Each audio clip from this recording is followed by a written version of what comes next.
Donc, nous sommes deux à intervenir sur ce sujet. Je vais vous faire une présentation assez généraliste et presque théorique pour virer vers la pratique et introduire les propos de ma consoeur sur les normes européennes.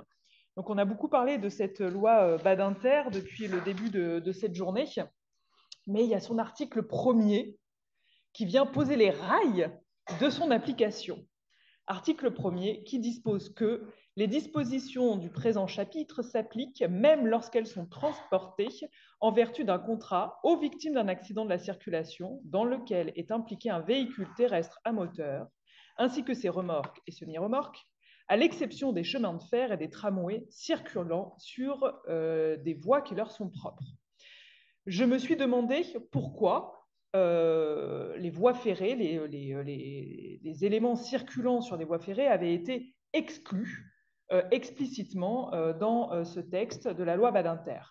Et en fait, quand on se plonge dans les débats parlementaires, tout le débat tourne autour des accidents de la voie publique, avec des chiffres qui ont été rappelés en propos introductifs de cette journée, des morts, des blessés très graves, et uniquement sur le choc piéton-cycliste et voiture. Et il y a eu une volonté, slide 2 s'il vous plaît, il y a une volonté de transposer les termes de l'article L211-2 du Code des assurances et L211-1 aux dispositions de la loi Badinter avec l'obligation d'assurance et le fait qu'on ne parlait exclusivement que des véhicules terrestres à moteur propulsés donc par un moteur et qui circulaient sur une voie ouverte en fait au public. L'article L211-1 a été évoqué tout à l'heure, mais je me permets de le rappeler très brièvement en raison de la définition de la notion même de véhicule. Est un véhicule, tout véhicule terrestre à moteur, c'est-à-dire tout véhicule automoteur destiné à circuler sur le sol et qui peut être actionné par une force mécanique, sans être lié à une voie ferrée, ainsi que toute remorque, même non attelée. Donc on voit cette exclusion de la voie ferrée. Donc, les véhicules qui ne répondent pas à cette définition ne sont pas soumis à l'assurance obligatoire. Petit nota bene pour rebondir à ce que disait tout à l'heure ma consoeur Aurélie Cobioff, les fauteuils roulants manuels ne sont pas concernés par cette obligation d'assurance s'ils sont, dans le texte, manipulés, conduits par une personne handicapée. Quid de la manipulation par une personne non handicapée qui aurait volé ou joué avec un tel fauteuil roulant? Et ça, c'est un autre sujet. Donc, pour que la loi Badinter ait vocation à s'appliquer sur les véhicules terrestres à moteur, il faut que ce soit un véhicule qui réponde à la définition de 211-1. Sont donc exclus les véhicules terrestres à moteur circulant sur voie ferrée, mais également qui circulent sur une voie qui leur est propre. La notion de voie ferrée ne soulève pas de difficulté en tant que telle. En revanche, la notion de voie qui leur est propre a fait l'objet d'un contentieux important et d'un nombre de jurisprudences très importantes. Et on a vu naître même des définitions, je vais le préciser, de la Cour de cassation qui vont au-delà de la définition de l'article 1 de la loi Badinter. Qu'est-ce qu'une voie propre? C'est quand même un sujet important. À l'aune des différentes jurisprudences, on voit que se dégagent deux notions très importantes. L'exclusivité de toute circulation et la voie matériellement séparée de la voie normale de circulation. Condition cumulative. Sur la première notion, exclusivité de toute circulation, on a déjà le principe, donc sont exclus train, tramway, métro, funiculaire. Voie ferrée, c'est basique. C'est le premier principe. Attention, et du fait de cette définition de voie ferrée, ne sont pas concernés par cette exclusion le trolleybus, car ne circulent pas sur une voie ferrée, mais grâce à des câbles aériens. Cour de cassation, vous avez les références. C'est posé également la question pour un bus qui circule sur sa propre voie, qui est pourvu d'un dispositif technologique de guidage optique, lui indiquant les emplacements où il doit s'arrêter à l'approche des stations. Là encore, pas concerné par l'exclusion loi Badinter, car ne circule pas sur une voie ferrée. Alors, je ne sais pas si c'était, je n'ai pas, je vous le dis sincèrement, je n'ai pas retrouvé la décision en tant que telle, donc je pense que c'est un arrêt de cour d'appel de Rouen. Je n'en suis pas sûre, en tout cas, vous avez les références JCP. Ça, c'était le premier point. Deuxième point, qui vient un peu adoucir ce premier principe, il faut en plus que cette voie ferrée soit matériellement séparée de la voie normale de circulation. Et on a vu une rigueur sur un certain point et une souplesse sur un autre apparaître, là encore, à l'aune des différents accidents et donc des différentes jurisprudences. Pour le train, en fait, ces questions se sont posées en raison de circonstances où vient se mêler la circulation naturelle d'un piéton ou cycliste et de ces véhicules ferroviaires. Première situation, le passage à niveau. Le train et le passage à niveau. Là, on a deux jurisprudences qui se succèdent à moins d'un mois d'intervalle de 2016 qui affirment que cette voie n'est pas accessible, même si c'est un passage à niveau, cette voie n'est pas normalement accessible aux piétons. Ils ont le droit de la traverser, mais ce n'est pas un passage normalement destiné aux piétons. Du coup, exclusion de la loi Badinter. Une voie ferrée n'est pas une voie commune aux chemins de fer et aux usagers de la route, ces derniers pouvant seulement la traverser sans pouvoir l'emprunter. Donc là, on exclut, c'est constant, il n'y a pas de difficulté sur ce point-là.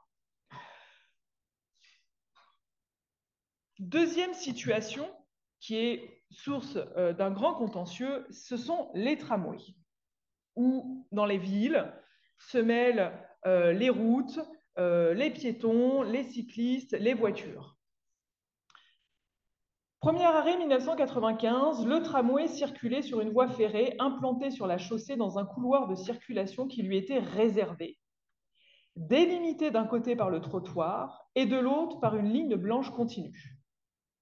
Là, par cet arrêt de la Cour de cassation, on a vraiment une délimitation parfaite de la zone de circulation du tramway et de la zone de circulation des piétons, donc voie normale de circulation du tramway, exclusion de la loi dite Badinter. Réitération de cette position dans un arrêt de 1996, les voies de circulation réservées au tramway étaient séparées de la rue par un terre-plein planté d'arbustes formant une haie vive. Dans ces deux arrêts, il y avait une analyse très généraliste sur la conception, l'urbanisation, on va dire, de cette voie de tramway. Ce n'était pas une analyse sur le lieu de l'accident. Cette analyse sur le lieu de l'accident, finalement, apparaît en 2020, où on voit l'apparition de l'application de la loi dite Badinter en raison du point de choc, spécifiquement du point de choc. C'est-à-dire que sur 20 km, on peut être hors Badinter, mais si sur le point de choc, il y a une autorisation de passage des piétons, qu'il n'y a plus de voie strictement réservée aux piétons, cette zone-là ouvre accès à une indemnisation à l'encontre de la société de tramway au titre de la loi Badinter. Je ne vous lis pas l'intégralité de la décision. La concert sera beaucoup plus longue que moi, donc j'essaie d'être un peu rapide. Et cette position a été réitérée par un arrêt de la Cour de cassation en décembre 2023. À l'endroit du choc, la voie de tramway ne lui était pas propre, en ce qu'elle n'était pas isolée. Et donc, possibilité pour le piéton d'être indemnisé à l'encontre de la société de tramway, de transport de tramway, sur les dispositions de la loi Badinter. Vous me direz, d'accord, mais alors on est complètement à contre-pied de l'article 1 de la loi Badinter qui exclut les transports qui se déplacent sur une voie ferrée. Oui et non. Car encore une fois, quand on se replonge dans les débats parlementaires sur l'essence même et la quintessence de cette loi de 1985, la volonté du législateur est recherchée à travers ces jurisprudences quand même. On a ce fameux arrêt Desmar, qui est une vraie avancée en 1982 pour les victimes d'accidents de la voie publique sur le fait de la responsabilité des choses, avec la recherche uniquement de la force majeure pouvant exclure le droit à indemnisation. Toutefois, on était toujours dans cette recherche du comportement de la victime. Et fin 82, donc peu de temps après l'arrêt d'Aymar, la force majeure a été retenue à l'encontre d'un petit garçon de 5 ans qui a traversé la route, qui est passé entre deux voitures qui étaient garées, et une voiture l'a percuté. Force majeure. Donc encore une fois, on a analysé l'attitude de la victime. Le 9 mai 1984, quelques jours avant les premiers débats sur la loi Badinter, l'Assemblée plénière a rendu un arrêt, l'arrêt d'Erghini, qui retient une faute d'une... Pareil, les circonstances sont quasiment identiques, une petite fille de 5 ans qui a traversé la route. Et là, on n'était pas sur le terrain de la force majeure, responsabilité du fait des choses, mais sur 1382. Partage de responsabilité. Donc, dans le discours, et notamment de M. Badinter, il y avait viscéralement une intolérance à ce que, dans un accident où la machine emporte la chair, on vienne analyser la faute de la victime sans parler à aucun moment de la force, l'inertie, la surpuissance d'une machine sur le corps humain. C'est la raison pour laquelle, dans cette loi Badinter, seule la faute inexcusable, encore faut-il au regard de l'âge de la victime, peut lui être opposée. Et ces arrêts de la Cour de cassation, dans les cas des tramways, viennent transposer l'esprit de la loi Badinter en protégeant encore cette vulnérabilité du piéton, du cycliste, qui est autorisé à circuler sur un passage très précis, ouvert, à la circulation publique. En tous les cas, c'est mon analyse, où on voit l'humanisme de M. Badinter qui est toujours présent dans ces arrêts de la Cour de cassation. Les règles applicables en matière de transport ferroviaire. Ce n'est pas parce que la loi Badinter n'est pas applicable qu'il n'y a pas de droit à indemnisation malgré tout. Lorsqu'on est sur une voie propre et isolée, passager de l'engin, ça ne pose aucune difficulté. On est sur l'obligation de sécurité et de résultat, force majeure. Lorsqu'il y a un titre de transport, hein, il faut qu'il y ait un contrat de transport. En revanche, il y aura des modifications qui seront apportées par ma consoeur. C'était vraiment la position, on va dire, tramway. À défaut de titre de transport, on est sur la responsabilité délictuelle traditionnelle. Le piéton renversé par un engin, donc encore une fois sur voie propre et isolée, hein. Responsabilité du fait des choses, responsabilité sans faute, anciennement 1384, nouvellement 1242. Attention, et là c'est moins favorable à la victime, raison pour laquelle on cherche toujours la loi Badinter, faute de la victime pouvant entraîner une exonération partielle ou totale en cas de faute grave, force majeure. En revanche, voie propre mais pas isolée, là c'est favorable à la victime. On peut engager la responsabilité de la société de transport à l'origine de l'accident sur le fondement de la loi Badinter à l'encontre du transporteur. Faute du conducteur, si c'est un véhicule d'ailleurs, hein, un conducteur d'un véhicule qui était autorisé à passer à cet endroit-là, faute du conducteur en lien avec son préjudice ou faute inexcusable du piéton. Il y a eu un arrêt de la Cour de cassation, deuxième chambre civile, le 30 novembre 2023, qui a exclu le droit à indemnisation du cycliste qui s'est fait percuter par un tramway, car la faute était intégralement en lien avec son propre préjudice. Ça n'a même pas été exclu intégralement en raison de la force majeure, c'est en raison d'une violation du code de la route. Exclusion du droit à indemnisation. On n'était pas sur Badinter. J'ai fait 2 petits cas pratiques, non pour faire participer le public ouvertement, mais pour vous faire raisonner. Je suis passager d'un train. Le train et une voiture entrent en collision. Je suis blessé. Je suis dans le train. Quel est le régime d'indemnisation le plus favorable? Tout à l'heure, je vous parlais du piéton renversé par un train. Je ne peux pas être indemnisé sur le fondement de la loi Badinter. Par contre, je suis passager d'un train renversé par un véhicule. Loi Badinter, car véhicule impliqué. Donc, tout dépend à l'encontre de qui on va actionner la responsabilité et où se situe le piéton. Même si la situation inverse n'est pas vraie. C'est-à-dire que le passager de la voiture va engager la responsabilité, enfin, le véhicule impliqué en tant que passager qui est loi Badinter, mais ne pourrait pas rechercher sur la loi Badinter son indemnisation à l'encontre de la société ferroviaire. Deuxième petit cas, je suis conducteur d'une voiture. Je suis blessé lors d'une collision avec un tramway au niveau d'un carrefour ouvert aux usagers. Alors, très bien. Là, il y a eu un arrêt de la Cour de cassation du 16 juin 2011 et c'était un recours de l'organisme social à l'encontre de la société de transport sur le fondement de la loi Badinter. Attention, attention, roulement de tambour. Quelle est l'incidence du droit européen en matière de transport ferroviaire? Un échange, vous voyez mon écran.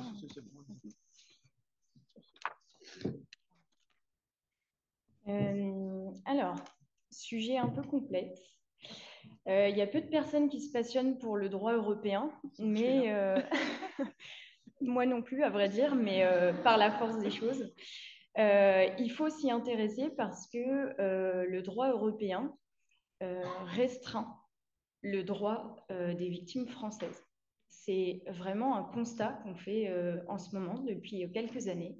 Et je sais qu'il est 12h08, mais je vous demande votre attention parce que vraiment, c'est un sujet très grave. Donc, on m'a demandé de parler du règlement européen du 23 octobre 2007. Donc, je vous fais une petite slide simplement pour vous préciser qu'il a été codifié dans notre droit français aux articles L 2151-1 du Code des transports. Et cet article reprend très clairement le règlement européen et précise qu'il s'applique aux voyages et services ferroviaires pour lesquels une entreprise doit avoir obtenu une licence. Et je précise cette information parce que pour nous, avocats de victimes, et désolé, mais j'ai un parti pris dans la présentation, et je le dis pour que vous le sachiez, pour nous, avocats de victimes, c'est essentiel de faire attention à qui est notre transporteur ferroviaire, parce que s'il y a une licence, il y a application du droit européen. S'il n'y a pas de licence, on est sur du droit interne français, donc potentiellement responsabilité délictuelle. Et vous allez comprendre que ça va être très important par la suite. Alors, qu'est-ce que cette notion de licence? Donc, elle est précisée ensuite dans le Code des transports et on vous explique que les conditions, elles sont posées par un décret. Donc, je vous ai mis les conditions. Donc, il y a des conditions professionnelles, des conditions financières, des conditions d'honorabilité et de couverture de risque. En gros, l'idée, c'est juste de s'assurer que le transporteur, il est fiable, qu'il sait ce qu'il fait, qu'il a l'argent pour les 12 mois à venir et que le dirigeant n'a jamais été condamné pénalement, quoi. En gros, c'est ça l'histoire de la licence. Personnellement, j'ai été chercher sur Internet qui sont ces transporteurs ferroviaires qui ont la licence. Je trouve que ce n'est pas évident de trouver une liste complète. J'en ai trouvé une à l'occasion. Si quelqu'un en a besoin, je pourrais vous la transmettre. Mais je fais un petit focus sur un sujet qui nous intéresse, nous, à Paris, qui est le sujet SNCF versus RATP, parce que c'est important. On a des dossiers où, en fait, le transporteur est la RATP. Et je vous précise que la RATP n'a pas de licence. Donc, le règlement européen ne s'applique pas dans ces cas-là. Et encore une fois, ça va avoir une incidence notamment sur le délai de prescription de nos dossiers. Donc, sur Internet, je vous ai mis un petit schéma sur qui gère le RER A, le B, le C. En plus, ça varie selon où l'accident est intervenu. Donc, il faut vraiment faire l'effort d'aller rechercher qui exploite au moment de l'accident parce que ça a des incidences. Alors, juste de manière générale, quel est le régime? Pamela en a un petit peu parlé. En gros, si la victime est munie d'un titre de transport, on a une responsabilité contractuelle classique. Et si la victime n'a pas de titre de transport, donc en gros, elle est en situation irrégulière dans le train, ou elle n'est plus à bord du train, là, on peut engager la responsabilité délictuelle.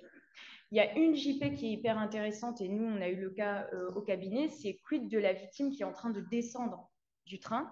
Et bien là, on dit qu'elle est quand même, en gros, le contrat de transport, il débute à partir du moment où le voyageur commence à monter dans le véhicule et il finit au moment où il l'achève d'en descendre. Donc en gros, si elle est sur la petite marche encore en train de tenir la poignée, elle est dans le cadre du contrat de transport ferroviaire.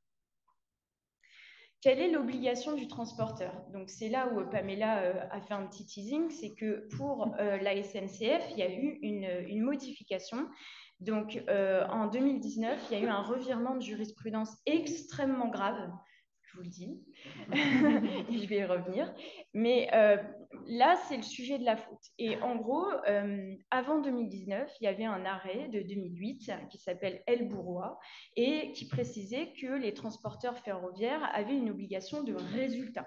Ça veut dire que la SNCF, je vais dire la SNCF pour le cas là, devait prouver une faute extrêmement grave de la victime, une faute qui a le caractère d'une force majeure, donc imprévisible et irrésistible, pour se dégager, s'exonérer de sa responsabilité. Et elle ne pouvait le faire que totalement, c'est-à-dire qu'elle ne pouvait pas s'exonérer de manière partielle de sa responsabilité. C'était uniquement de manière totale, mais dans ce cas-là, il fallait prouver la faute extrêmement grave de la victime. Et cet arrêt, il a été pas mal critiqué par la doctrine parce que, en fait, c'était une exception à tous les autres régimes du droit des transports, parce qu'en fait, que ce soit, on va vous en parler cet après-midi, le aérien, le transport maritime, le fluvial, les tramways, le transporteur pouvait s'exonérer de sa responsabilité en disant, bah non, la victime a fait une faute simple, je m'exonère de manière partielle ou je m'exonère de manière totale. Donc, l'arrêt de 2008 a été extrêmement critiqué et revirement de jurisprudence très grave, intervenu en 2019, la Cour de cassation, sur la base du règlement européen dont je traite le sujet aujourd'hui, instaure effectivement un régime plus classique qui est une exonération dans le cas où il y a une faute de la victime. Et ce qui est grave, c'est que cet arrêt, il est rendu au visa des articles 11 du règlement et des articles 26 de l'annexe du règlement. Je vais y revenir, mais en gros, l'article 26 de cette annexe prévoit qu'effectivement, quand il y a une faute de la victime, le transporteur ferroviaire peut être exonéré de sa faute. À la limite, au début, on se disait que la Cour de cassation avait entendu la doctrine et qu'elle souhaitait juste aligner la jurisprudence avec les autres transports, mais ce n'est pas vraiment le cas, je vais y revenir. Le problème de cet arrêt, c'est pourquoi il est grave, c'est que maintenant, les avocats de la SNCF invoquent l'application totale du règlement européen et le règlement européen prévoit en son article 60 une prescription de 3 ans à compter du lendemain de l'accident. Et là, c'est extrêmement grave pour nous, avocats de victimes, parce que c'est grave et injuste. Parce qu'en fait, nous, on a des dossiers au cabinet qui sont ouverts depuis des années, où la victime n'est pas consolidée, où on a suivi un process habituel de négociation amiable, où on a eu des expertises temporaires, on arrive à des expertises finales, et en gros, on est en train de nous dire, mais non, mais vous êtes prescrit depuis 7 ans, par exemple. Donc là, c'est vraiment grave pour nous. Et je l'ai noté, il y a une sinistralité importante, puisque réellement, nos clients peuvent nous poursuivre, hein, parce qu'en fait, on a, entre guillemets, raté ce délai de prescription. Et attention, je précise que pour le moment, la Cour de cassation ne s'est pas exprimée sur ce délai de prescription. Elle s'est simplement exprimée sur l'application du règlement concernant la faute de la victime, article 26. Mais, je vais y venir, il y a quand même des inquiétudes à avoir et je vais vous exposer très brièvement quels sont les moyens de défense, entre guillemets. Je dis moyens de défense, mais c'est des moyens de réflexion, en fait. Il faut juste essayer de chercher s'il y a une faille, s'il y a des difficultés auprès de la Cour de cassation pour appliquer ce règlement. Alors, il y a 5 moyens possibles. Donc, le premier, c'est l'article 11 du règlement où on se dit, ah, peut-être que le législateur européen nous a lancé une perche à nous, entre guillemets, droit interne, puisque le règlement européen prévoit que le juge national peut appliquer son droit, octroyant aux voyageurs une plus grande indemnisation pour les dommages subis. Donc on se dit, voilà, peut-être que le juge va se dire, non, bah moi, juge français, j'applique mon droit français qui est plus favorable, donc une prescription de 10 ans. Et je vous mets les considérants. Donc, les considérants, c'est un peu l'introduction du règlement qui dit toujours sauvegarder les droits des victimes, les voyageurs, c'est la partie faible, etc. Donc, on se dit que l'ambiance du règlement, c'est quand même de favoriser l'indemnisation des victimes et non pas l'inverse. Et je précise quand même, parce que c'est vrai que ça m'énerve un peu, mais le droit français, c'est l'un des meilleurs droits, je pense, au monde. Et en fait, quand on... Je vois Solène, elle nous le dira cet après-midi, mais à mon sens, c'est l'un des plus complets. Et en fait, quand il y a un règlement européen qui dit « Ah ben nous, on va uniformiser et on va donner plus de droits », il faut faire attention à ce que le droit interne du pays ne soit pas plus favorable que les règlements. Et là, c'est le cas. Donc, je vous dis, il y a cet article 11 qui est peut-être une perche. Ensuite, je vous précise que l'arrêt de 2019 ne concernait que la faute de la victime, mais il y a quand même quelque chose qui m'embête dans cet arrêt, c'est que le visa de cet arrêt vise l'article 11, donc le fameux arrêt qui dit « vous pouvez utiliser le droit interne plus favorable ». Donc, il y a certains professeurs se sont dit, bon, bah, peut-être que la Cour de cassation, elle a visé l'article 11, mais qu'elle l'a visé parce que jusque-là, c'était une analyse prétorienne, une analyse jurisprudentielle qui imposait une force majeure, une faute extrêmement grave de la victime. Et donc, on se disait, bon, la Cour de cassation, elle analyse l'article 11 en se disant ça doit être une loi qui doit être plus favorable et non pas juste une jurisprudence, même si elle était constante depuis 2008. Et qu'elle voulait juste aligner les différents types de transports maritimes, ferroviaires, etc.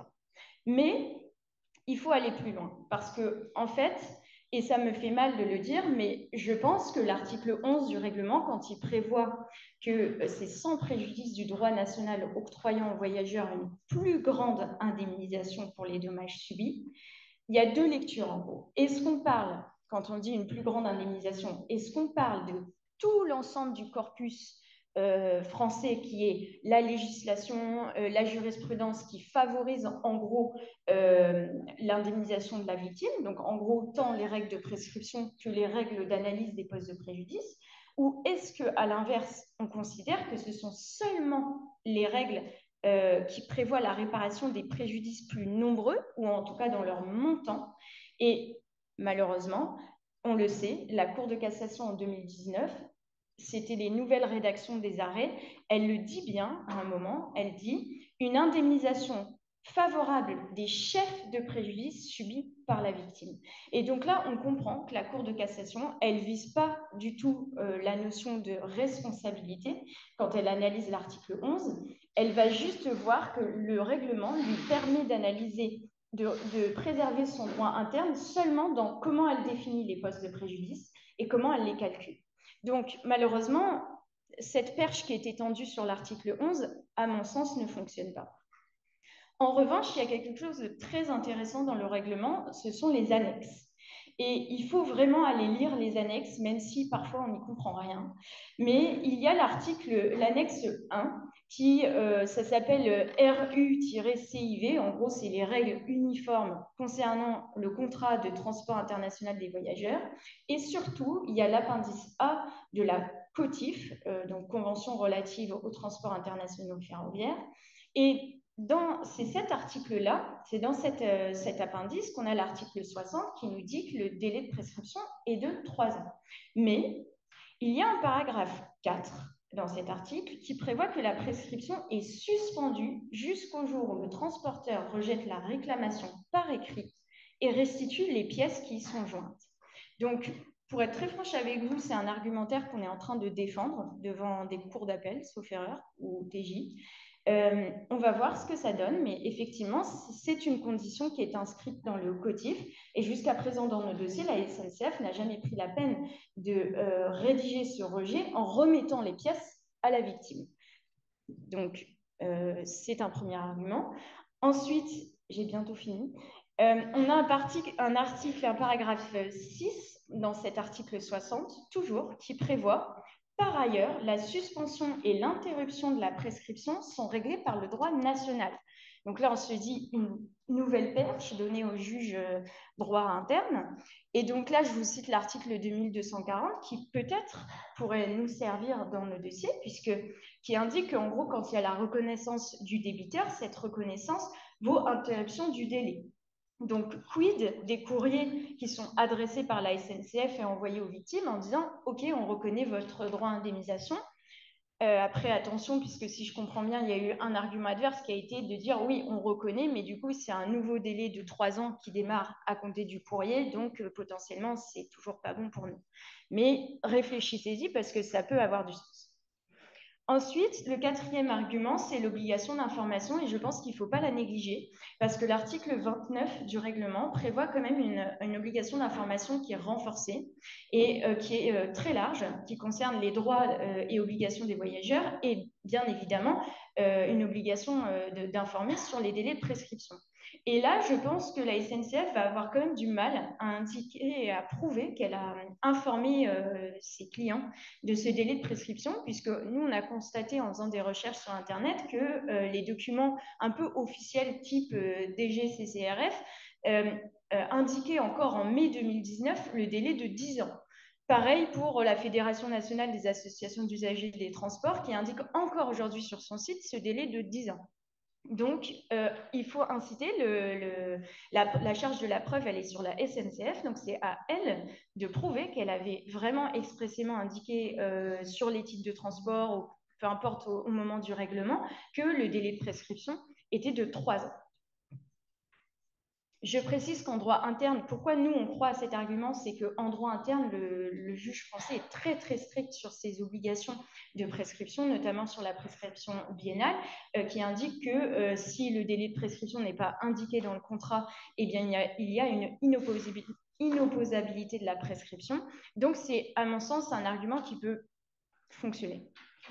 Enfin, et là, c'est mon dernier argument et je vais découler sur un autre petit sujet, c'est la non-rétroactivité de la jurisprudence nouvelle. Parce que, vous le savez, on a l'article 6 de la Convention européenne des droits de l'homme qui indique le droit au procès équitable. Or, ici, la victime, elle est complètement privée de tout accès au juge, puisque si c'est un délai de prescription de 3 ans et que depuis toujours, on applique un délai de 10 ans, forcément, il y a, je pense, des dizaines et dizaines de victimes, voire centaines, qui sont privées de leur droit à indemnisation et donc d'accéder au juge. Et surtout, je vous cite l'article 1er du premier protocole additionnel de la Convention européenne des droits de l'homme qui avait servi pour les arrêts Perruche et qui précise qu'en gros, la victime, elle a eu une croyance légitime d'avoir un droit à indemnisation et que sur la base de ce droit légitime, elle a eu un droit de propriété. Et la jurisprudence en France, les juges, parfois acceptent de retarder l'application de leur revirement de jurisprudence en disant « Ok, c'est vrai, les victimes, jusqu'à une telle date, elles pensaient avoir un droit à indemnisation, donc on ne leur applique pas le revirement de jurisprudence. » Donc, évidemment, c'est un des points qu'on évoque dans nos conclusions. Et simplement, là où je suis un peu désespérée, et j'avoue, ma dernière slide... elle a un peu un titre provocateur, mais ce qui me désespère, c'est que au cabinet, on a constaté que le droit européen, en ce moment, venait priver les victimes françaises de leur droit à indemnisation parce que notre droit est plus favorable. Et je vous cite donc 2 exemples, celui que je viens d'évoquer de la SNCF, mais un autre dossier, moi, qui me tient à cœur, et Monsieur Roux, vous en avez parlé, ce sont les accidents de la circulation qui sont intervenus dans l'espace économique européen, où là, la Cour de cassation, depuis 2020, applique une directive qui, en fait, la Cour l'interprète de telle manière que depuis qu'on a la création du FGAO, les victimes qui ont eu un accident de la circulation dans l'espace économique européen ne peuvent plus du tout saisir la CIVI. Et ce qui fait qu'elles sont obligées de saisir le FGAO qui applique le droit étranger. Donc c'est extrêmement grave parce que, en fait, du coup, on a des délais de prescription plus restreints. 2, on peut opposer la faute de la victime alors qu'en droit français, ce n'est pas le cas. Et 3, la nomenclature d'un TIAC en France ne se retrouve nulle part ailleurs, entre guillemets. Donc, moi, j'ai un dossier irlandais où on a dit à mes victimes, bah non, il faut saisir le FGAO, on va vous appliquer le droit irlandais. Et ce qui me frustre énormément, c'est que la Cour de cassation a cet outil de dire, je ne vais pas appliquer de manière rétroactive mon revirement de jurisprudence, Et là où ça m'inquiète, c'est que je me dis que les juges suprêmes doivent se dire, au bout d'un moment, le droit européen, il a été créé pour étendre, pour protéger les victimes. Et en interprétant de telle manière le règlement, elle fait l'inverse et en l'appliquant immédiatement, elle fait l'inverse et pire encore. Donc, je me dis qu'avec cet outil de non-rétroactivité, les juges de la Cour de cassation pourraient effectivement préserver le droit de ces victimes qui avaient légitimement cru avoir un droit à indemnisation. Mais je vous le dis, dans les dossiers accidents de la circulation, la Cour de cassation a osé dire, après des dizaines et dizaines d'années d'une jurisprudence constante où on pouvait tout le temps aller devant la CIVI, elle a dit non, c'est pas un revirement de jurisprudence que j'ai fait en 2020, donc je l'applique immédiatement. Et moi, ça me choque énormément, désolée, mais et je me dis que pour les dossiers SNCF, ça va peut-être être pareil, malheureusement, alors que ça faisait des années qu'on appliquait la prescription de 10 ans, et ben peut-être que dans 2 mois, 3 mois, la Cour de casse va dire bah non, c'est pas nouveau, c'est 3 ans et on sera prescrit dans tous nos dossiers. Donc moi, voilà, je suis un peu étonnée de cette application.